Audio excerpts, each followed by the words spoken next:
Então agora eu vou falar do segundo casamento e o porquê que ele é permitido sim na Bíblia.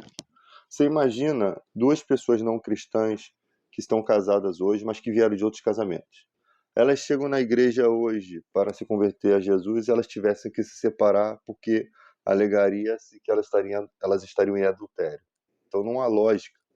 Paulo diz o seguinte, ele conta a situação do irmão cristão com uma irmã descrente, ou seja, uma das pessoas, eles eram descrentes, uma dessas pessoas conheceu o evangelho e acabou se convertendo, e a outra não. E ele fala que não precisam se separar, que o convívio entre os dois santifica o casamento. Está bem nítido no texto. Mas se aquela pessoa descrente quiser ir embora, quiser se apartar, se separar, se divorciar, quiser ir, né? Ela está livre para ir. A Paulo diz que o irmão cristão não está sujeito à servidão. O que fica não está sujeito à servidão porque Deus nos chamou à paz. Mas por que Paulo usa o termo servidão? Nós vemos aqui, ao usar a expressão não está sujeito à servidão, Paulo estava repetindo os mesmos termos dos antigos contratos de divórcio, né, que se referiam a um casamento como amarrar, né, amarrar a mulher ao seu marido, e ao divorciar, como soltar ou liberar a mulher para se casar novamente. Essa terminologia do divórcio, aparece em termo judaico, como na Mishnah, e em autênticos contratos de divórcio judaico do primeiro século, que foram recuperados. Então, os leitores antigos teriam entendido a expressão não sujeito à servidão como a expressão de Paulo para que as pessoas, com permissão de Paulo para que as pessoas abandonadas se casassem novamente. Aí algumas pessoas vão dizer assim, cara, mas os coríntios eram gentios. Na verdade, o que acontece? A cidade de Corinto, ela poderia ter todo tipo de adoração. Inclusive, um homem chamado Sóstenes, um homem chamado Crispo, que era o principal da sinagoga, que depois é substituído por Sóstenes, quando o Crispo morre, esse principal da sinagoga se converte ao cristianismo e ensina muitas pessoas ali. Então, quando Paulo fala essa situação, é possível que aquelas pessoas entendessem o que Paulo estava dizendo. Ele estava usando um contexto de matrimônio da época, né? Inclusive, você tem regras de matrimônio que são regras do judaísmo, tá? Por exemplo, se a mulher descobre que seu marido é efeminado, né? Ela pega essa informação, leva lá ao principal, né? Líder deles, ao mestre, né? Ao rabino, e ali aquela situação é avaliada. E dependendo da situação, ela pode se divorciar e casar-se novamente, tá? Ou a mulher está sofrendo agressões, ela pode levar isso ao contexto lá do mestre, né, do rabino, e ali existe, eles até demoram, em alguns casos, não de agressão, lógico, que pode vir a coisa agravar-se, então ali a separação, o divórcio, a pessoa se casa novamente. É dado carta de divórcio.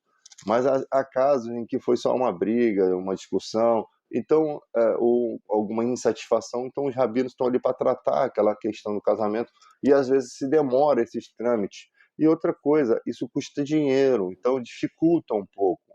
O que estava acontecendo na época que Moisés deu carta de divórcio, né, que os judeus foram questionar Jesus, é porque os homens estavam se separando de qualquer forma e eles não pagavam o que deveria aquela mulher, ou seja, mandava ela embora e ela não tinha direito a nada e ela ficava perdida. Então Moisés viu que aquilo era uma dureza do coração dos homens, como Jesus questionou ali, era a dureza do coração dos homens, e ele vai lá e dá a carta de divórcio para que as mulheres pudessem se separar de acordo com a lei, recebesse os seus devidos valores a receber, né?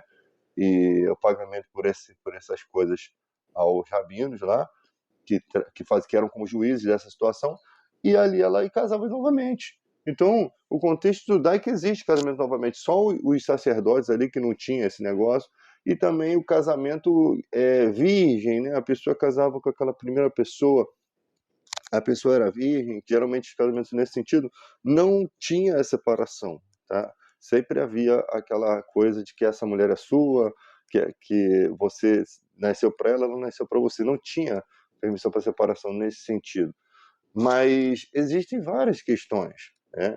Então aquela mulher está lá no casamento, mesmo que ela fosse uma mulher virgem, que foi tirada da casa da mãe dos pais dela, vamos supor, se ela fosse acusada de não ser virgem, dava um problema terrível, porque se a acusação fosse falsa, dava problema para quem acusou falsamente, ou se ela voltasse para a casa do pai, depois o pai não conseguiria casá-la novamente, se ela de fato não fosse virgem. Então havia uma série de exames que eram feitos pelos rabinos ali para saber se de fato ela era virgem. Então uma coisa que é uma tradição dos judeus.